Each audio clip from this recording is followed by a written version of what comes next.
Tara, aralin natin. Hello everyone! Sana ay meron kayong matutunan sa video na to na maaari nyong magamit, no? Ito po ay isang GX35 engine na grass cutter o lawn mower kung tawagin. Ang problema nito ay ayaw mandar kung hindi mo pihitin o i-full throttle yung accelerator o silinyador ng unit na to. Bago po natin simulan, ako po ay humihingi ng paumanhin dahil ang video na to ay puno ng larawan lang, no, during disassembling, kasi sa pag-disassembling nakalimutan ko po ma-on yung recording, no. Pasensya na po, sana ay meron kayong matutunan sa video na to.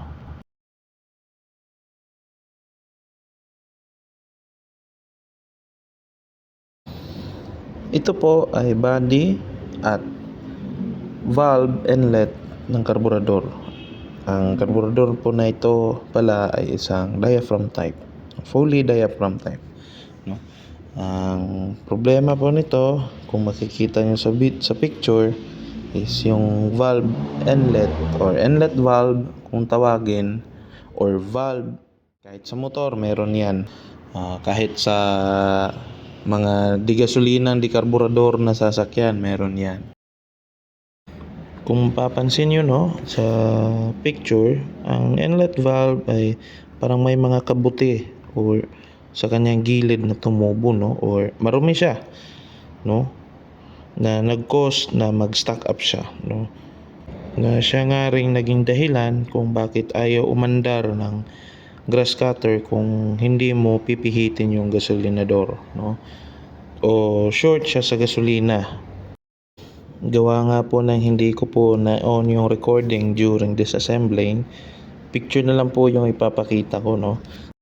Sa picture na to po ay makikita nyo kung saan ang lokasyon ng inlet valve, no. Ang purpose po niya ng inlet valve is once na ipump mo yung primer pump, yung sa baba ng karburador, yung priming pump niya, is papasok po yung gasolina.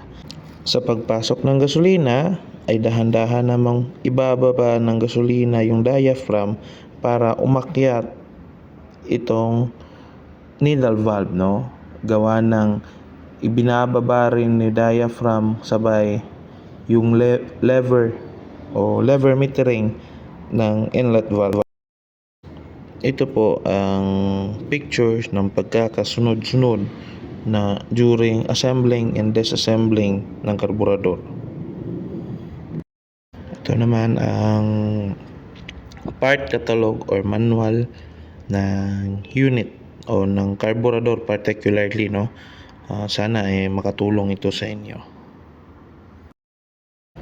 Ito naman yung during assembling ko ng karburador, no. Tapos ko siyang linisin. Yan po, kung makikita nyo, tinutulak ko po yung lever metering nung inlet valve, no. Sundan nyo po yung sa diagram. Yan, dapat gumagalaw yan. Hindi yung pagdiin mo, ayaw bumalik. Stuck up po yun. Tapos, yung diaphragm, be sure po na hindi po mawala sa guide yung diaphragm. Meron po yung dowel, no, kung makikita nyo.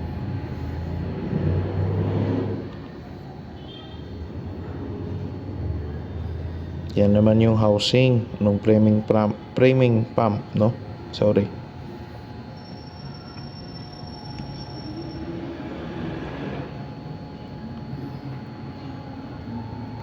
Tapos diaphragm na naman ulit na merong spring sa ilalim, no. So yan yung pagkakabit niyan, no. So meron pa rin guide. Yan po yung pagkakaingat-ingatan nyo, kasi pag yan nabutas, bili tayo ng repair kit. Huwag kayong mag-alala, meron pong repair kit na benta niyan. Meron pong mabibili. Yan po, sinisiguro ko na tama yung pagka-align ng diaphragm. Baka kasi mapunit, talagang hindi yun naandar.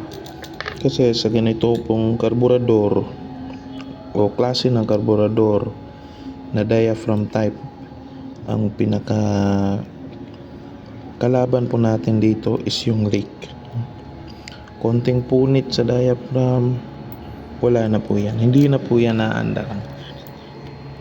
Kung aandar man, palyado, walang minor, abnormal na RPM.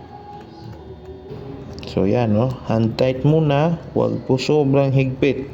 Kasi may posibilidad po na mabengkong yung plate ng priming pump, no? So pag nabengkong yan, singaw ang resulta, no?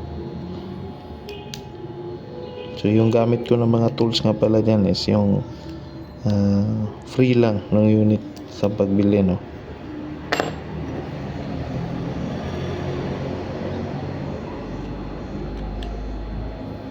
Huwag po masyadong mahigpit, no? So makikita nyo naman sa video kung gaano lang.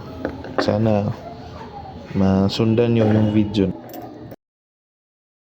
Ito, kakabit na natin siya sa unit, no? Sa pagkabit naman ito, be sure po na iunan yung ikabit yung cable sa collar, tapos sa swivel, no? Kasi kung maunan yung ikabit yung karburador dyan sa makina, ipahirapan po ang magpasok ng cable nipple sa swivel. Cable nipple is yung pong dulo nung kable, yung may tingga. Yun po yun.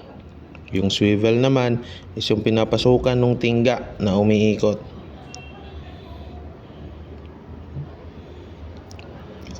So yan, no? Ina-adjust ko yung minor. No? Kahit hindi pa napaandar, kung kabisado nyo na yung unit, alam nyo na ilang pihit ng idle screw ang gagawin nyo para makuha ang tama na minor.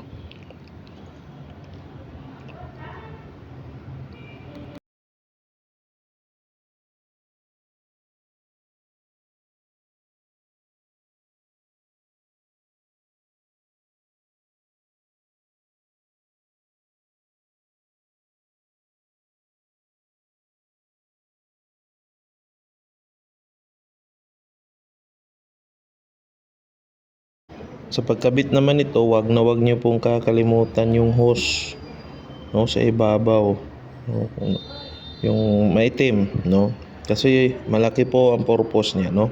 Hindi po yan hangin lang.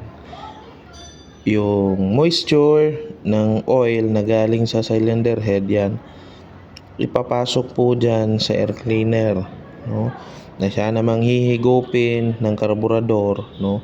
Hindi naman maramihan, moisture lang, no, para maging lubricant ng barbula.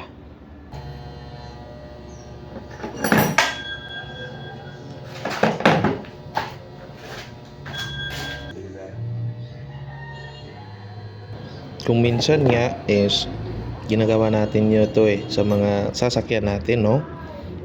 Disclaimer lang, no. Ito is technique ng mga let us say mga nauna sa atin, no, sa pagmemekaniko. Blow by engine, malakas ang moisture na lumalabas sa breather ng valve cover na siya namang nakakabit sa air cleaner or intake, no. Hinuhugot yan, hinuhulog sa baba para hindi pumasok yung sobrang oil, para ma-minimize yung usok. Ang problema sa katagalan, yung valve stem ng makina is umiinit yun, umiinit. So habang tumatagal, nagagasgas hanggang kahit anong gawin mo, mausok na yung makina. Wag nyo po yung gagayahin kasi mas lalong mamomroblema kayo sa makina nyo. So ito, balik tayo dito, no. So priming pump, bomba, yun, makita nyo napuno na ng gasolina. Tapos nakita nyo mayroong return, no, may bula sa return na linya. Tapos choke 1 and 2.